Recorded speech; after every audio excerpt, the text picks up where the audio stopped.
जय श्री चैतन्य जय नित्यानंद। जय जय श्री चैतन्य जय अद्वैत चंद्र जय गौर भक्त वृंद।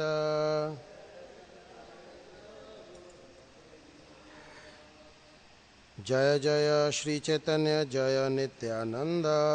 जय जय श्री चैतन्य जय अद्वैत चंद्र जय गौर भक्त वृंद। जय जय श्री चैतन्य जय नित्यानंद। जय अद्वैत चंद्र जय गौर भक्त वृंद। अद्वैत चंद्र जय जय श्री चैतन्य जय नित्यानंद। जय अद्वैत चंद्र जय गौर भक्त वृंद। हरे कृष्णा। तो आज वक्रेश्वर पंडित जी का आविर्भाव तिथि है, तो उसी उपलक्ष्य में एक श्लोक है, आदि लीला अध्याय 10 श्लोक संख्या 17।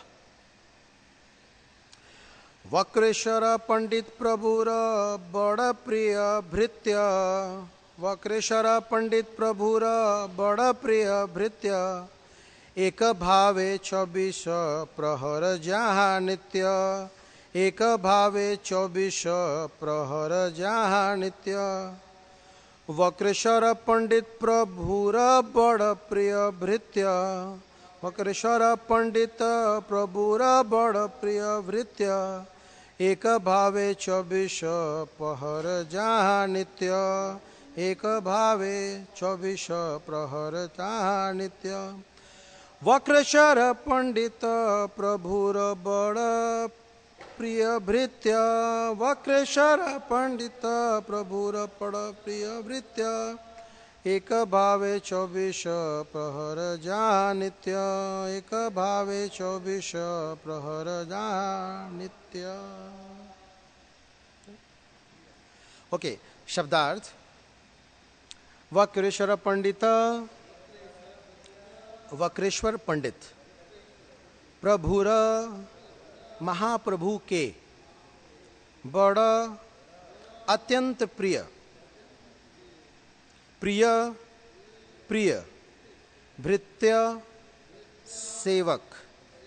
एक भावे लगातार वही भाव में 24 प्रहर 3 घंटे का एक प्रहर।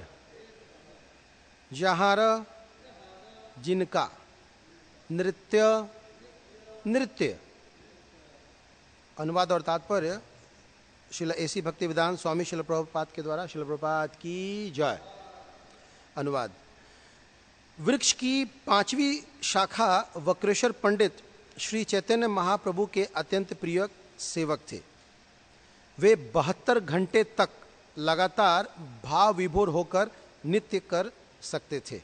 दोहराइए। वृक्ष की 5वीं शाखा वक्रेश्वर पंडित श्री चैतन्य महाप्रभु के अत्यंत प्रिय सेवक थे।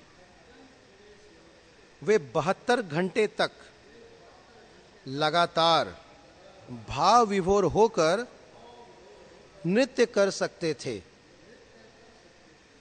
तात्पर्य प्रभुपाद जी लिख रहे हैं कि गौर गणोदेश दीपिका 71वें में कहा गया है कि वक्रेश्वर पंडित अनिरुद्ध के अवतार थे, जो विष्णु चतुर्व्यूह वसुदेव, संकर्षण, अनिरुद्ध और प्रद्युम्न में से एक थे। वे लगातार 72 घंटे तक अद्भुत ढंग से नृत्य कर सकते थे। जब श्री चैतन्य महाप्रभु ने श्रीवास पंडित के घर पर अभिनय में भाग लिया, तब वक्रेश्वर पंडित मुख्य नर्तकों में से एक थे और वे लगातार उतनी देर तक नाचते रहे। श्री चैतन्य महाप्रभु के एक उड़िया भक्त श्री गोविंद दास ने अपनी पुस्तक गौर कृष्णोदय में वक्रेश्वर पंडित के जीवन चरित्र का वर्णन किया है। उड़ीसा में वक्रेश्वर पंडित के अनेक शिष्य हैं और वे उड़िया होते हुए भी गौड़िया वैष्णव कहलाते हैं। इन शिष्यों में श्री गोपाल गुरु तथा उनके शिष्य श्री ध्यानचंद्र गोस्वामी उल्लेखनीय हैं। ओम अज्ञानतिमिरान्धस्य ज्ञानञ्जनाशलाकया चक्षुरुन्मिलितं येन तस्मै श्रीगुरवे नमः।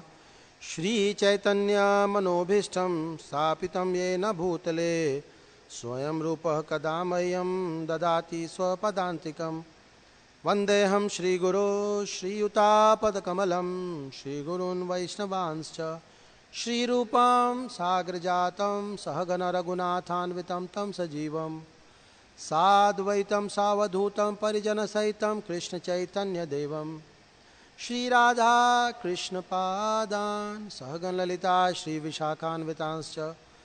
हे कृष्ण करुणा सिन्धो दीनबन्धो जगत्पते गोपेश गोपिकाकान्तो राधाकान्तो नमस्तुते। तप्त कांचन गौरांगी राधे वृंदावनेश्वरी वृषभानुसुते देवी प्रणमामि हरिप्रिये। वाञ्छाकल्पतरुभ्यश्च कृपा सिन्धुभ्य एव च पतितानां पावनेभ्यो वैष्णवेभ्यो नमो नमः। जय श्री कृष्ण चैतन्य प्रभु नित्यानंद श्री अद्वैत गदाधर श्रीवासादि गौर भक्तवृंद। हरे कृष्णा कृष्णा कृष्णा हरे हरे, हरे राम राम राम हरे हरे। नमो विश्वपदाय कृष्ण पृष्ठाय भूतले श्रीमते भक्तिवेदांत स्वामी नित्यानामिने नमस्ते सारस्वत देवे गौरवाणी प्रचारिणे निर्विशेष शून्यवादी पाश्चात्य देश तारिणे। हरे कृष्णा। तो आज वक्रेश्वर पंडित जी का आविर्भाव तिथि है और वक्रेश्वर पंडित जी, इनका आविर्भाव और तिरोभाव दोनों इसी महीने में आता है। आविर्भाव अभी कृष्ण पक्ष में है आषाढ़ महीने का, और तिरोभाव शुक्ल पक्ष में आएगा हेरा पंचमी वाले दिन। तो एक ही महीने में 2 बार सुनने का लाभ है हमारे को वक्रेश्वर पंडित जी के बारे में। तो वक्रेश्वर पंडित चैतन्य महाप्रभु के करीबी पार्षदों में से एक हैं, बहुत निकट के पार्षदों में से एक हैं वक्रेश्वर पंडित। और ये चैतन्य महाप्रभु की नगरी नवद्वीप में तो अपनी लीलाएं किए भी, और जगन्नाथपुरी में भी इन्होंने अपने नृत्य से सबका जो है मन मोह लिया। वक्रेश्वर पंडित जी को यहाँ पे 5वीं शाखा बताया गया है। जो अलग अलग शाखाएं हैं चैतन्य महाप्रभु की, उसमें जो 5th ब्रांच है वो वक्रेश्वर पंडित जी का जो है वो बताया गया है। और कवि कर्णपुर जी गौर गणोदेश दीपिका में बताते हैं कि ये जो चतुर्व्यूह है वसुदेव संकर्षण अनिरुद्ध और प्रद्युम्न, उसमें से जो अनिरुद्ध हैं ये उनके अवतार हैं वक्रेश्वर पंडित। और आगे चल के वक्रेश्वर पंडित जी के जो शिष्य हुए गोपाल गुरु, एक्चुअली उनका नाम गोपाल था, गुरु वर्ड चैतन्य महाप्रभु के कृपा से ऐड हो गया, क्योंकि उन्होंने चैतन्य महाप्रभु को भी शिक्षा दिया था कि हर स्थान पे हम भगवान का नाम ले सकते हैं, चाहे वो कोई भी स्थान का हो। प्रकृति की पुकार हो, वहाँ जाएं, वहाँ पे भी भगवान का नाम ले सकते हैं, हरिनाम का भी बंद नहीं होगा। तो चैतन्य महाप्रभु को उन्होंने ज्ञान दिया तो महाप्रभु ने उनको अपना गुरु मान लिया। हालांकि एक जगह ये भी मेंशन है कि चैतन्य महाप्रभु ने गोपाल गुरु की जान भी बचाई थी। एक बार अभिराम प्रभु आ गए थे और सबको प्रणाम करते थे वो, और जो जाली डिवोटी होते थे वो ब्लास्ट हो जाते थे। एक बार गोपाल गुरु को भी प्रणाम करने के लिए आए तो चैतन्य महाप्रभु ने गोपाल गुरु को अपने गोद में उठा लिया था तो गोपाल बच गए थे उस दिन, नहीं तो फिर बाद में वो रह नहीं पाते। तो इस तरह से विशेष कृपा, डबल विशेष कृपा हुई थी गोपाल जी के ऊपर, तो इसलिए उनका नाम गोपाल गुरु थी। गोपाल गुरु वक्रेश्वर पंडित के शिष्य हुए, और इनके जो शिष्य हुए वो है ध्यानचंद गोस्वामी। और ध्यानचंद जो गोस्वामी है उन्होंने अपने ग्रंथ कृष्ण उदय, गौर कृष्ण उदय में लिखा है कि वक्रेश्वर पंडित जो हैं वो तुंग विद्या सखी हैं, यानी कि 2 in 1 इनकारनेशन। वक्रेश्वर पंडित जी के अंदर 2 in 1, यानी कि अनिरुद्ध भी हैं और तुंग विद्या सखी, दोनों जो है एकमात्र। और तुंग विद्या सखी के बारे में हम जानते हैं, हमने मायापुर में भी देखा है कि इन सखी को हमेशा मृदंग और गाने वाला जो आइटम है वो सब उनके सामने रखा जाता है, यानी कि वो बड़ी निपुण है, वो म्यूजिक टीचर हम सब की जो है वो गुरु है इस मामले में। तो तुंग विद्या सखी जो है ये उनके अवतार, इसलिए इनके अंदर नृत्य करने का और कीर्तन करने का। और एक चीज और मेंशन है वक्रेश्वर पंडित के बारे में कि ये ड्रामा भी बड़ा अच्छा करते थे, है ना? तो कहीं ना कहीं से कनेक्शन निकल ही आता है। तो श्रीवास प्रभु के आंगन में नृत्य तो करते ही थे और कभी कभी बड़ा अच्छा नाट्य भी दिखाते थे, ड्रामा भी बड़ा अच्छा करते थे और कीर्तन भी करते थे। ध्यानचंद गोस्वामी जी बताते हैं अपने इस ग्रंथ में कि एक बार जब गोपाल गुरु के बारे में, कि एक बार जब गोपाल गुरु जी ने जब शरीर छोड़ दिया था तो अंतिम संस्कार के लिए उनको स्वर्ग द्वार ले जाया गया। स्वर्ग द्वार जगन्नाथपुरी में है, समुद्र के बिल्कुल निकट है। तो वहां पे जब उनको लेके जाया जा रहा था तो जैसे ही वहां ले जाया गया तो उनका जो मठ था वो राधाकांत मठ है। तो जब ले जाया गया तो राजा के लोग आए और राधाकांत मठ को बंद करने लगे, क्लोज करने लगे। तो ध्यानचंद गोस्वामी बड़े दुखी हुए, रोने लगे, वो लिटरली रोने लगे कि देखो अभी तो गुरुदेव को अग्नि भी नहीं दिया गया और आश्रम बंद कर किया जा रहा है, ये कैसी राजनीति है, ये क्या हो रहा है। बहुत ही असहाय महसूस कर रहे थे। ताज्जुब के लिए आप बिलीव नहीं करेंगे, गोपाल गुरु अपनी शैया से खड़े हो गए, उठ गए, सारे लोग डर गए और उठ के गए वहां पे और सारा मामला सेटल किया। क्या दिक्कत है, क्यों बंद कर रहे हो, क्या प्रॉब्लम है, सारा प्रॉपर्टी के पेपर वगैरह दिखाया, सारा मामला रफा दफा किया और फिर आके अपने सैया पे लेट गए और फिर उनको अंतिम संस्कार करने के लिए आए। एक बार और बताया जाता है कि इसी तरह वृंदावन में ऐसा हुआ था कि वो अपने विग्रह से प्रकट हो गए थे। गोपाल गुरु जी जो है वो अपने विग्रह से प्रकट हो गए थे और जाके कीर्तन का आस्वादन किए और फिर जाके फिर अप्रकट हो गए, ऐसे करे। तो वक्रेश्वर पंडित इतने पावरफुल चैतन्य महाप्रभु के पार्षदों में से हैं कि उनके पावर का असर उनके शिष्यों में भी देखा जाता है। तो वक्रेश्वर पंडित जी इस प्रकार से बहुत सारे भक्तों को दीक्षा दिए और प्राय उनके जो शिष्य हैं वो उड़ीसा में पाए जाते हैं। उड़ीसा के कई सारे क्षेत्रों में उनका प्रचार प्रसार हुआ वहां पे, लेकिन वो सब अपने आप को गौड़िया वैष्णव मानते हैं। माने उड़िया वैष्णव नहीं, गौड़िया वैष्णव मानते हैं। गौड़िया माने बंगाल के वैष्णव अपने आप को मानते हैं और उसी परंपरा को आज भी कंटिन्यू किए हुए वहां पे। वक्रेश्वर पंडित जी के बारे में अगर हम लोग चर्चा करें तो वो नवद्वीप में तो नृत्य करते थे, वहां पे ड्रामा करते थे, लेकिन जगन्नाथपुरी में भी उन्होंने नृत्य किया। और चैतन्य महाप्रभु जो 7 मुख्य पार्टी बनाते थे, सर्कल्स, रथ यात्रा के समय, उसमें से एक पार्टी में वो रहते थे और उसको लीड करते थे। और जो गोविंद घोष जी हैं वो गाते थे, सिंगर, और ये जो है उसमें डांस करते थे। इनका पार्टी संख्या 4 था, फोर्थ ग्रुप था इनका। चौथी पार्टी के ग्रुप में ये डांस करते थे और इनके डांस को देखने के लिए लोग जो है दूर दूर से आते थे। नॉन स्टॉप डांस, लगातार करते रहना, ये इनकी खासियत थी।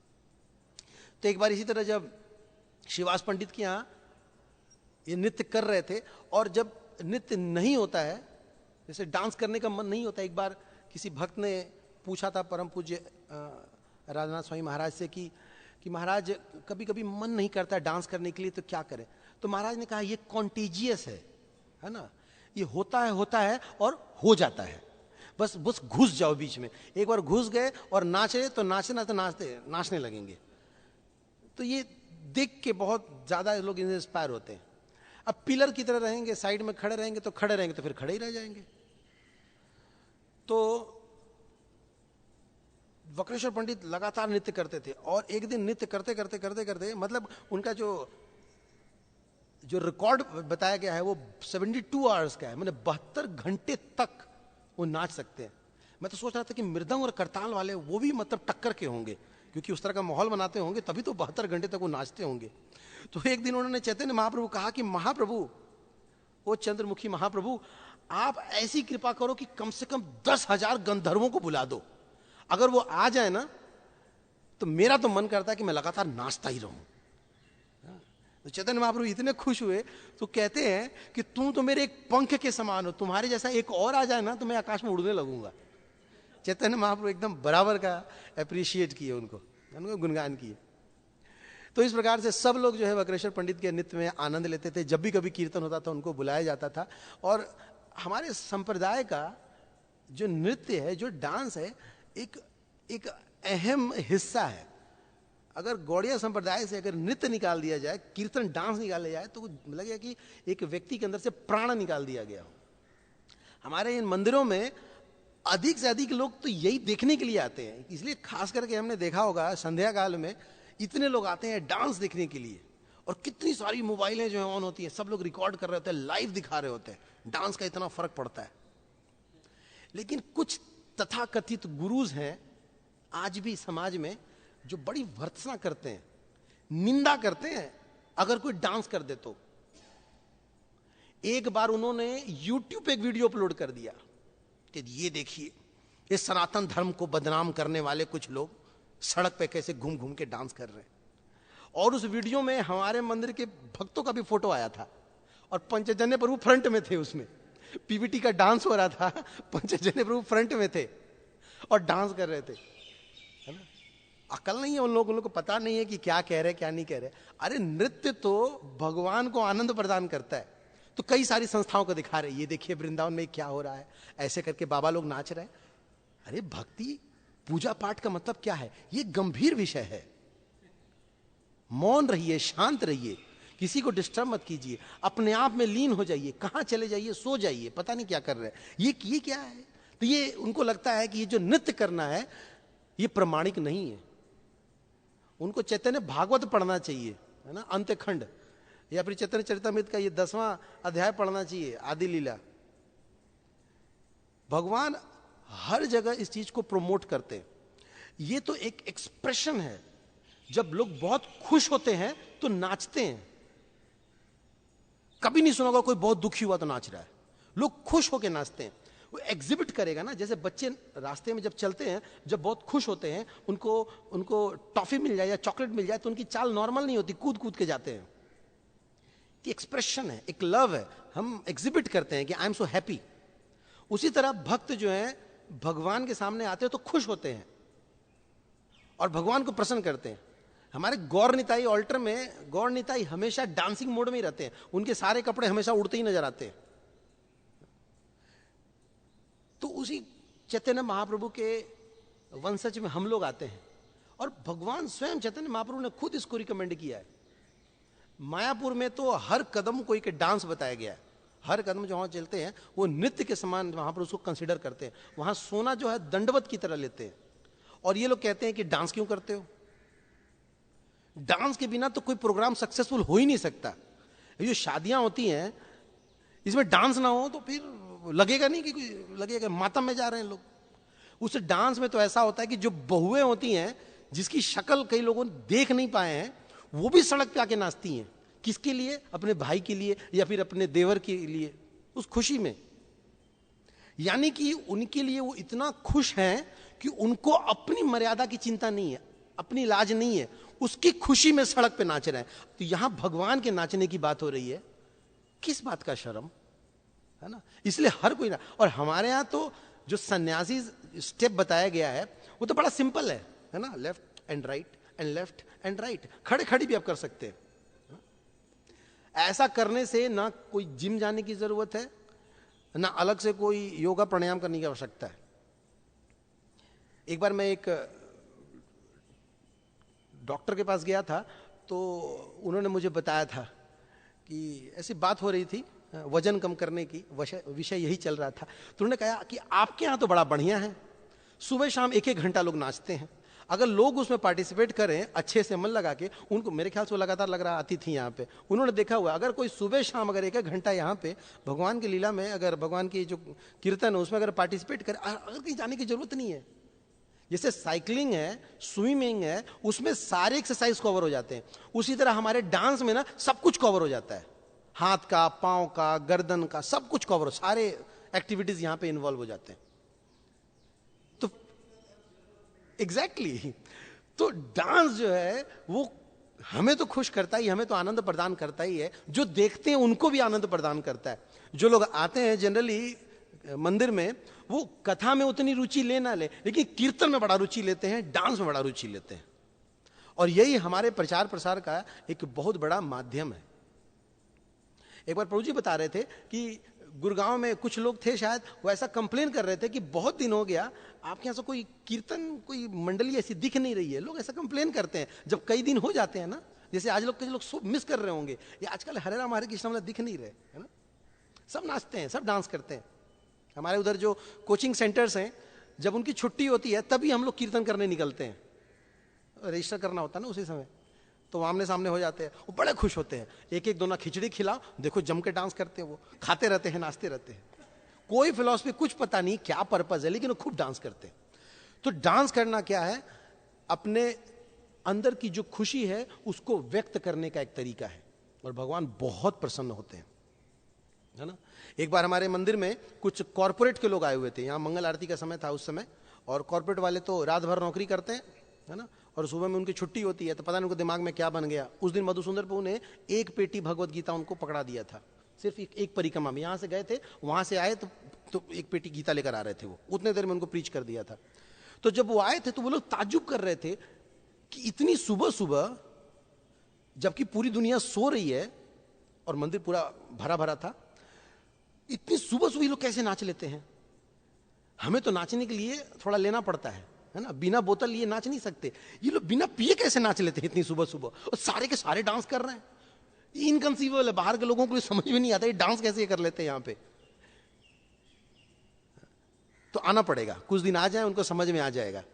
प्रभुपाद जी कहते हैं ये एक ऐसा नशा है ना, एक बार चढ़ता तो उतरता नहीं है, बस आने की जरूरत है। तो वक्रेश्वर पंडित इस प्रकार से डांस करते थे और लोगों को प्रभावित करते थे। अब पैरेलली एक और कथा आती है श्रीवास पंडित जी की, फिर बाद में ये दोनों कथाएं आके मिल जाती हैं। तो एक बार हुआ ऐसा कि कुलिया ग्राम, गंगा नदी के उस पार, वहां पे एक बहुत ही प्रसिद्ध कथावाचक रहते थे जिनका नाम था देवानंद पंडित। और ये जो देवानंद पंडित हैं, ये सच में पंडित है। मतलब ये टाइटल सिर्फ जाति वर्ग के कारण नहीं दिया जाता, ये टाइटल का मतलब था पंडित, मतलब उनको शास्त्रों में पकड़ था। और खास करके वो श्रीमद् भागवत में बहुत रुचि लेते थे, उनको भागवत पढ़ने में बहुत था, और सिर्फ श्रीमद् भागवत ही पढ़ते थे वो, और हमेशा भागवत की ही कथा करते थे। और उनकी कथा में बहुत भीड़ होती थी, बहुत लोग आते थे सुनने के लिए, इतने अच्छे तरीके से वो भगवान की कथाओं को वो बताते थे। तो एक दिन वो कथा कर रहे थे, और जब कथा कर रहे थे तो कथा को सुनने के लिए श्रीवास पंडित जी भी गए, और श्रीवास पंडित जी वहां गए और वो बैठ के कथा सुनने लगे। और कथा चलते चलते इतने हृदय विभोर हो गए, इतने भाव में प्रवेश कर गए श्रीवास पंडित, कि उनको बाहरी कॉन्शियसनेस का पता ही नहीं चला, और उनकी आंखों से झरझर आंसू बहने लगा, और उनके अंदर जो है अष्ट सात्विक विकार जो सारे उत्पन्न होने लगे। बाकी सब लोग सो कॉल्ड नॉर्मली बैठ के जो कथा सुन रहे थे, उस तरह से श्रीवास पंडित नहीं थे। इनके इस क्रियाकलापों को देखकर जो देवानंद पंडित के कुछ शिष्यगण थे, उनको समझ में नहीं आया, और उनको क्या लगा ना कि this man is creating disturbance, है ना। जैसे मान लो कथा चल रही है और कोई अलग से बैठ के कुछ काम शुरू कर दे, मान लो रैपर खोल के चॉकलेट खाना शुरू कर दे, तो खसर फसर आवाज होता, सबका ध्यान वहीं जाएगा, क्या खोल रहा है, दो है क्या, एक मुझे भी देना ना। ध्यान भंग हो रहा है, कथा से ध्यान भंग होकर गलत दिशा में जा रही है। तो उन लोगों को क्या लगा ना कि हमारे जो गुरुदेव हैं देवानंद पंडित, उनकी कथा में ये व्यक्ति ना डिस्टर्बेंस क्रिएट कर रहा है, और अल्प बुद्धि के थे, खाली लौकिक दृष्टि से आते थे कथा में बैठ के श्रवण करने के लिए, तो उनको समझ में नहीं आया कि वो करने क्या जा रहे हैं। और उन सब ने क्या किया कि श्रीवास पंडित को उठा के बाहर करने लगे, और देवानंद पंडित अपने आसन से बैठ के ये सब कुछ देख रहे थे, लेकिन उन्होंने कुछ नहीं बोला, मतलब प्रयास भी नहीं किया कुछ बोलने का, अरे छोड़ दो, रहने दो, कुछ नहीं बोला उन्होंने। ऐसा लग रहा था जैसा कि ये कोई गलत काम कर रहा और करने दो, माने मौनम सुकृति लक्षणम, चुप होके वो सुकृति दे रहे हैं कि नहीं जो हो रहा है ठीक हो रहा है। और ये चीज देवानंद पंडित जी के लिए बहुत भारी पड़ गया, क्यों? पहली बात, श्रीवास पंडित कोई साधारण व्यक्ति नहीं थे, और यह बात सब लोग जानते थे। उधर उस नगरी के सब लोग जानते थे कि श्रीवास पंडित एक साधारण व्यक्ति नहीं है, एक महाभागवत है। इनके घर में स्वयं श्री चैतन्य महाप्रभु आके कीर्तन करते हैं। दूसरी बात, ये चैतन्य महाप्रभु के पार्षद हैं। कहीं कोई सहजियावाद का कोई टच नहीं था, तो लोगों को इस बात का भी जानकारी होना चाहिए था। और तीसरी बात, जो गुरु है, गुरु के सामने अगर शिष्य कुछ अभद्र व्यवहार करता है या ऐसा कुछ करता है जो एक्सेप्टेबल नहीं है, तो उसका जो असर है वो गुरु के ऊपर पड़ता है, उसका रिएक्शन गुरु को भी लेना पड़ता है। लेकिन देवानंद पंडित को इन बातों को कोई एहसास नहीं हुआ। क्यों नहीं हुआ? क्योंकि देवानंद पंडित को सिर्फ भागवत से मतलब था, ग्रंथ भागवत से मतलब था। उनको चैतन्य महाप्रभु में कोई रुचि नहीं थी, चैतन्य महाप्रभु के चरणों में उनका कोई रुझान नहीं था, और सब कुछ उनके अंदर ठीक था। बस एक यही चीज थी जो मिसिंग लिंक थी, जो चैतन्य महाप्रभु से वो कनेक्टेड नहीं थे। यही उनकी सबसे भारी समस्या थी, और शायद इसीलिए लीला, ये घटना घट रही थी। अब इस बात की चर्चा जो चारों तरफ हुई, सब लोगों को आग की तरह ये बात फैल गया कि पता है आज क्या हुआ। देवानंद पंडित की कथा में श्रीवास पंडित गए थे, उनको उठा के लोगों ने बाहर कर दिया। ये तो बहुत गलत हुआ, ये तो बहुत बड़ा अत्याचार हो गया, ये तो घोर अपराध है। देवानंद पंडित को चैतन्य महाप्रभु छोड़ेंगे नहीं, वो तो बिल्कुल क्षमा नहीं करेंगे। और ये बात फैलते फैलते जो है चैतन्य महाप्रभु तक पहुंच गई। चैतन्य महाप्रभु बहुत नाराज हुए, बहुत क्रोधित हुए। और चैतन्य भागवत के अंतखंड में 3 अध्याय में ऐसा मेंशन है कि चैतन्य महाप्रभु जो है वो पूरा विस्तार से बताते हैं, पूरी फिलॉसफी, पूरा सिद्धांत बताते हैं उन सभी लोगों के लिए जो लोग सिर्फ ग्रंथ पढ़ते हैं और उसका कोई प्रैक्टिकल एप्लीकेशन लाइफ में नहीं देखते, है ना। अगर हम सिर्फ ग्रंथ को पढ़ रहे हैं और हमारे को ग्रंथ पढ़ने के बाद हमारे हृदय में कोई परिवर्तन नहीं आ रहा, तो उस अध्ययन का कोई लाभ नहीं है। तो चैतन्य महाप्रभु कहते हैं कि 2 प्रकार के भागवत हैं, एक ग्रंथ भागवत और एक भक्त भागवत। जितना ग्रंथ भागवत आवश्यक है, उतना ही भक्त भागवत भी आवश्यक है। बल्कि भक्त भागवत की कृपा से ग्रंथ भागवत समझ में आएगा।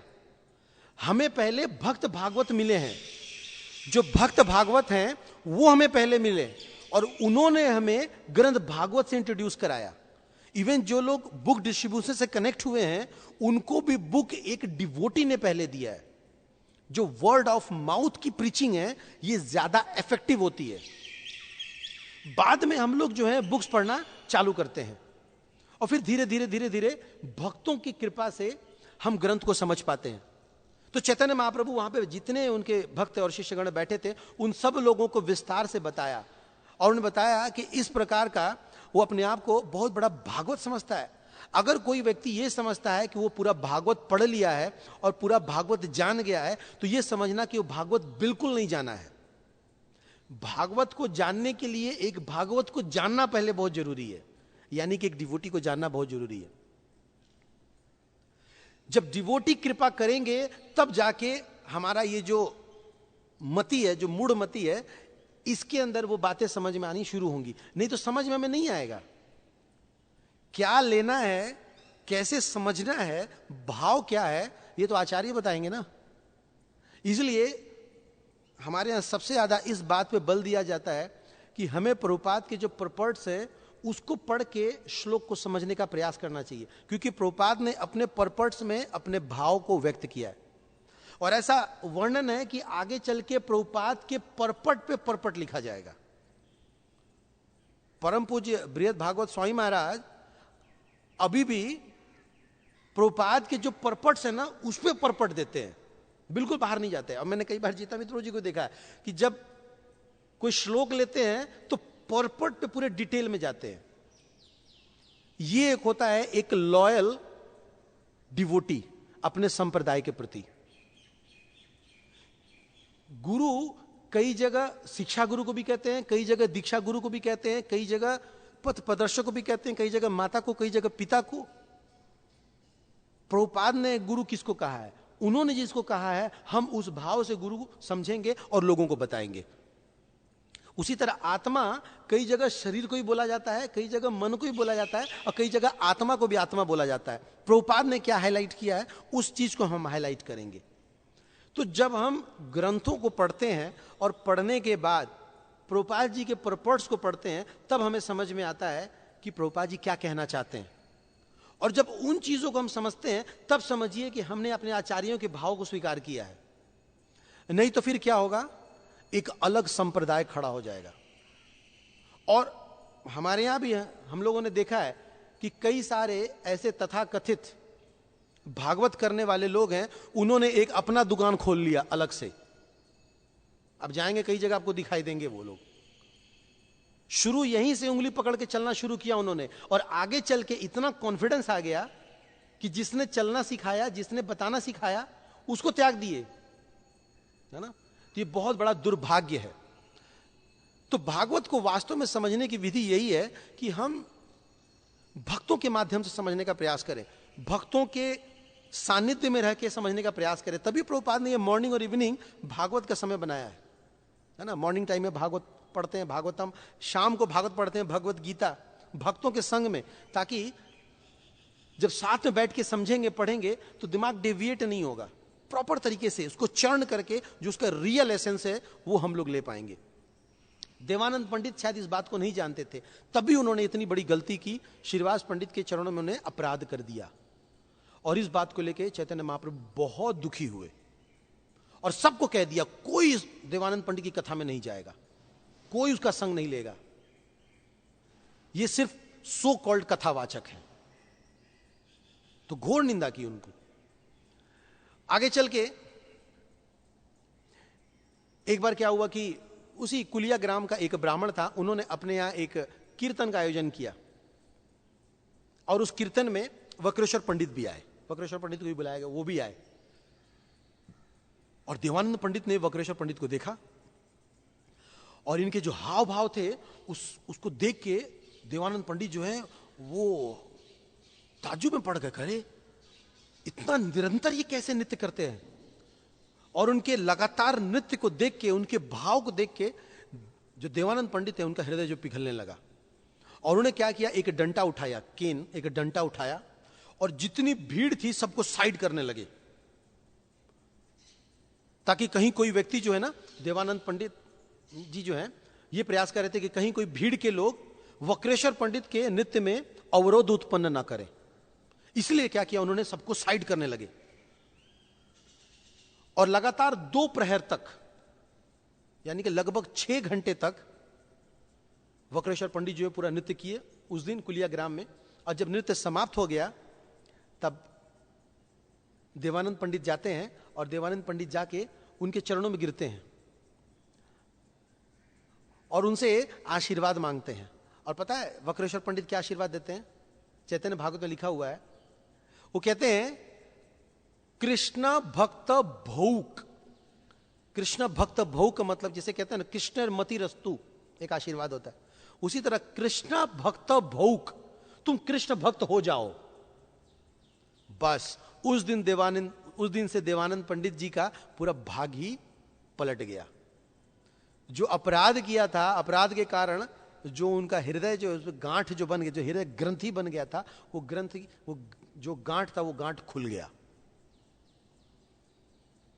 और उसके बाद उन्होंने क्या किया कि देवानंद पंडित जी ने कि वक्रेश्वर पंडित के शरीर के ऊपर जो धूल जमा हुआ था, उस धूल को उठा के अपने शरीर पर लगाया, उनके चरणों की सेवा की। और कई दिनों तक देवानंद पंडित के आश्रम में वक्रेश्वर पंडित रहे, और देवानंद पंडित को भरपूर मौका मिला उनकी सेवा करने की, और बहुत अच्छी सेवा की। और इस प्रकार से एक महान अपराध से देवानंद पंडित जो है वो बच गए। जब इस बात का पता चैतन्य महाप्रभु को चला, चैतन्य महाप्रभु आए थे सची माता का दर्शन करने, माता गंगा का दर्शन करने, तो जब उनको पता चला कि देवानंद पंडित वक्रेश्वर पंडित की सेवा किए हैं, तो उनको पुरानी बात तो याद थी।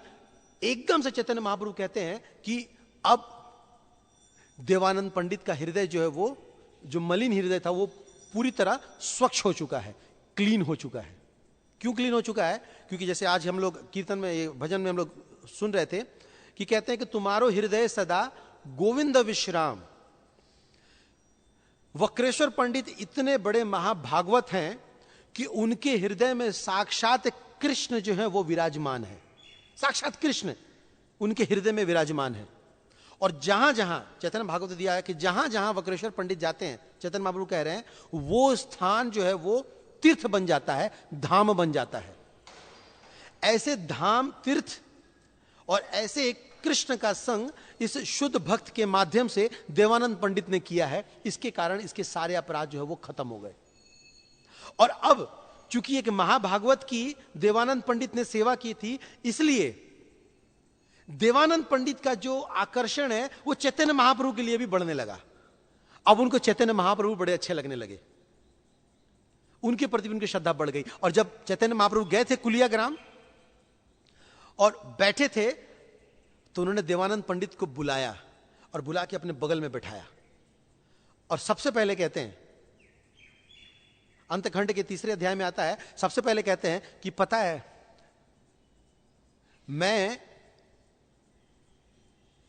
मैंने तुम्हारे ऊपर कृपा की है, इसलिए तुम मुझे देख पा रहे हो, वरना तुम मेरा दर्शन कभी नहीं कर पाते। और यह कृपा सिर्फ इसलिए हुई है क्योंकि तुमने वक्रेश्वर पंडित की सेवा की है, निस्वार्थ भाव से वक्रेश्वर पंडित की सेवा की है। और इस प्रकार से तुम अब ज्ञान से निकल के भक्ति के मार्ग में अब प्रगति कर रहे हो। अभी तक तुम्हारा हृदय जो है ना ज्ञान से ओतप्रोत था, और ज्ञान के कारण क्या है, वो ड्राई हो चुका है, सूख चुका है। भक्ति का रस तो था ही नहीं, अब जाके तुम्हें भक्ति का रस मिला है, और इसलिए तुम अब क्वालिफाई हो चुके हो मेरा सानिध्य प्राप्त करने का। और इस प्रकार से चैतन्य महाप्रभु जो है उनके ऊपर विशेष कृपा की है। तो हम सब के लिए एक बहुत भारी शिक्षा है ये। क्या शिक्षा है कि ज्ञान और भक्ति दोनों ये एक अलग अलग एंटिटी है। योगाभ्यास से और ज्ञान से और भक्ति से दोनों जो चीजें हैं ना, इनमें बहुत अंतर है। भक्ति हमारे अंदर विनम्रता लेकर आती है, ज्ञान हमारे अहंकार को बढ़ा सकता है अगर उस ज्ञान को भगवान की सेवा में नहीं लगाया गया। मैं एक जगह सुन रहा था, उसे बता रहे थे ज्ञान और भक्ति के बारे में, बता रहे हैं कि ये जो ज्ञान है ये एक दीपक के समान होता है। दीपक, दिया, ये भी लाइट देता है, और जो भक्ति है ये एक मणि के समान है, ये भी लाइट देता है। लेकिन जो दिया है इसके अंदर से जो लाइट आता है, इसका एक सोर्स है। क्या सोर्स है? उसके अंदर घी चाहिए। जिस दिन घी खत्म हो जाएगा ना, उस दिन दिया लाइट देना बंद कर देगा। यानी कि जो लोग ज्ञान के माध्यम से सिर्फ भगवान को प्राप्त करना चाहते हैं, तो ये एक टेम्पररी अरेंजमेंट है।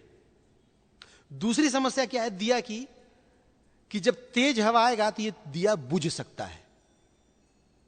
दिया तो तेज हवा में बुझ जाएगा ना, उसको भले ही कंटिन्यूअस सप्लाई घी का मिल रहा हो, लगातार वो पड़ता है, खूब पड़ता है,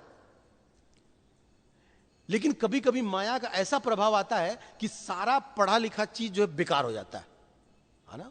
जैसे कितने हमारे शास्त्रों में ऐसे उदाहरण है, विश्वामित्र मुनि है, सौबरी मुनि है। ये साधारण लोग थोड़ी है, इनको बहुत ज्ञान है, लेकिन जब माया का प्रभाव पड़ा तो सारा ज्ञान धरा का धरा रह गया। तो जो दिया है, दिया प्रकाश तो देता है, लाइट तो देता है, ज्ञान तो देता है, लेकिन ये निर्भर है, किस पे निर्भर है? घी पे।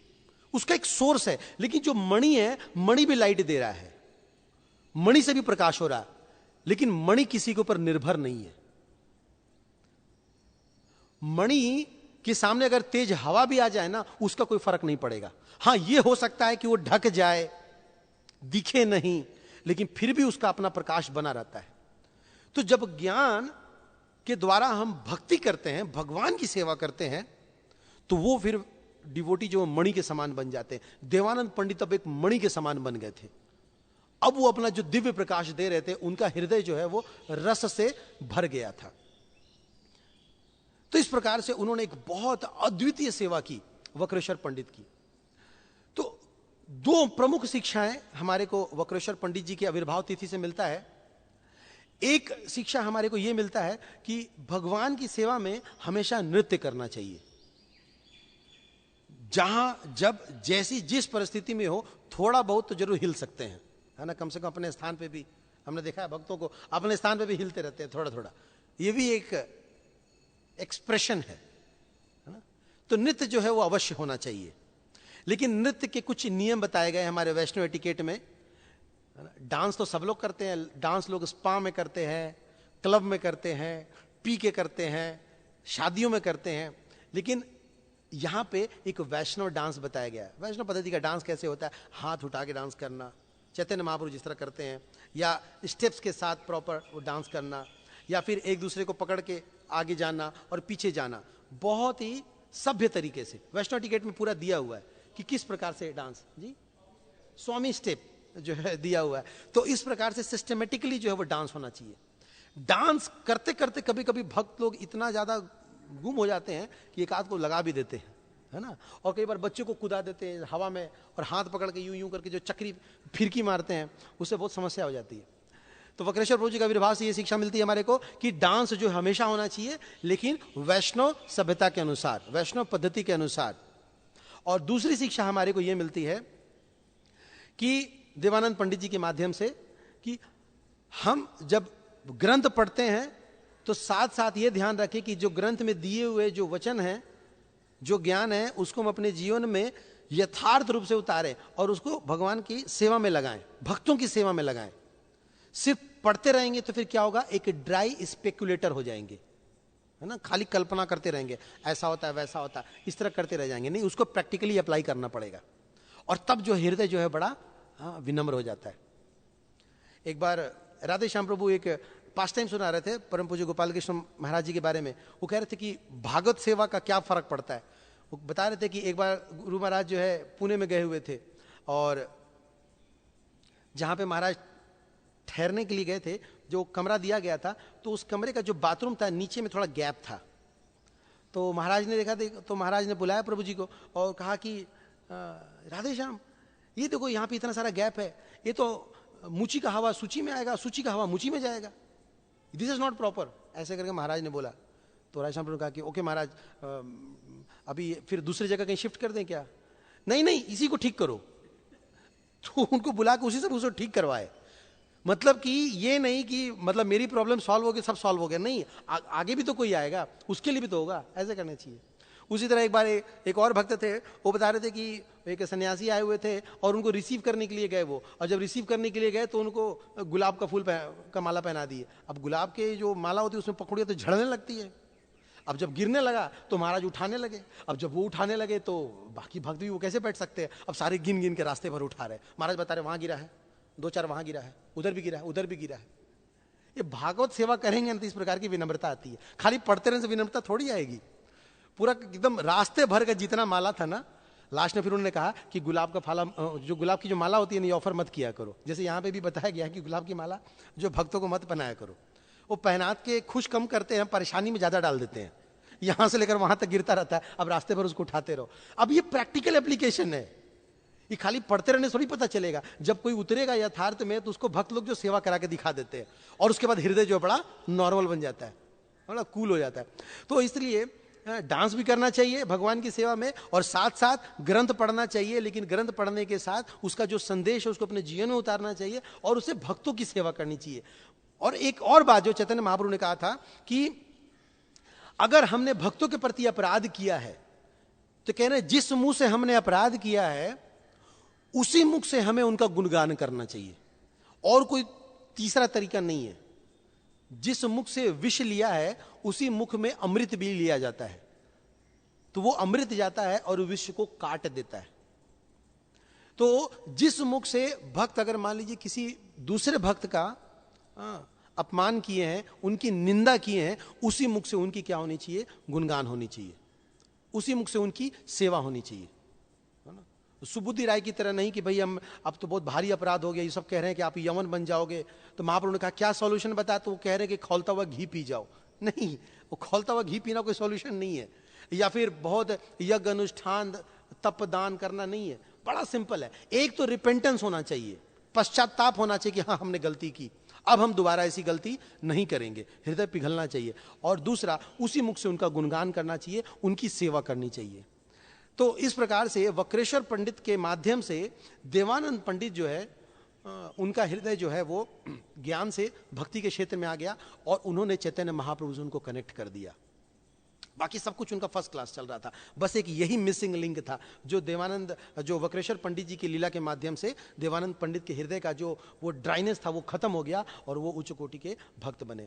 तो हम लोगों को प्रार्थना करना चाहिए वक्रेश्वर पंडित जी से और सभी वैष्णवों से कि हम लोग जो है वो अपराध ना करें, है ना। और जाने अनजाने में अगर हो जाए, जैसे कि हम लोग प्रतिदिन प्रार्थना करते हैं, सुबह वांछा कल्पतरु बोलते हैं प्रातः काल में, जाने अनजान में अगर हमारे से किसी भक्त के प्रति कोई अगर अपराध हो जाए, हम लोग का डिपार्टमेंट तो ऐसा है कि अक्सर लोग नाराज हो ही जाते हैं, तो फिर भी हम लोग याचना करते हैं कि हम लोग प्रयास पूरा कर रहे हैं, लेकिन फिर भी आप सब जो है दुखी ना हो और कृपा जो है अपनी बनाए रखें। वक्रेश्वर पंडित से यही हम लोग याचना करते हैं, यही प्रार्थना करते हैं। श्रील वक्रेश्वर पंडित आविर्भाव तिथि महामहोत्सव की, श्रील प्रभुपाद की। तो कोई अगर समीक्षा हो कुछ।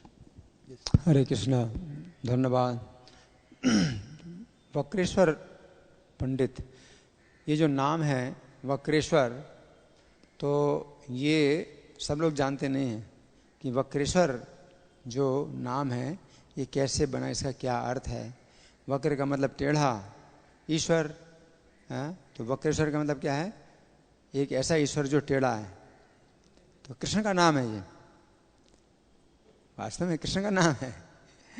तो ये जो है कभी कभी त्रिभंगी, इनको कहते हैं त्रिभंग ललित, त्रिभंग ललित, 3 स्थानों से टेढ़े हैं, तो ये ललित और सुंदरता है, तो इनमें सुंदरता है, तो टेढ़ापन है इनमें और वो टेढ़ेपन की सुंदरता है। तो कृष्ण का नाम है वक्रेश्वर, तो मतलब एक ऐसा ईश्वर जो टेढ़ा है। तो इसका जो है कई प्रकार से भी अर्थ निकलता है कि इनकी कृपा भी जो है मतलब टेढ़ी होती है। जैसे यस्याहम् अनुग्रहणामि हरिष्येत धर्मं सन, तो जो दूसरे ईश्वर होते हैं उनकी सीधी सीधी कृपा होती है, जो मांगोगे वही दे देंगे, उससे तुम्हारा चाहे नुकसान हो चाहे भला हो, चाकू मांगो तो चाकू दे देंगे, फिर चाकू से अपना जो है तुम चाहे जितना अनिष्ट करो, तुम्हारा जो भी अनिष्ट हो, सीधी सीधी कृपा होती है। ये इनकी टेढ़ी कृपा होती है। तो कृष्ण की कृपा है बड़ी टेढ़ी होती है, आप जो मांगते हैं वो नहीं देते हैं, तो वो देखते हैं कि तुम्हारी भक्ति में अगर कुछ बाधा पड़ रही है तो वो चीज़ नहीं देंगे, आप मांगें तो भी नहीं देंगे। तो ये वक्र हैं, ये टेढ़े हैं, है ना। तो जिसके ऊपर कृपा करेंगे तो कभी धन ही उसका हरण कर लेंगे, तो सब टेढ़ा काम है इनका, है ना।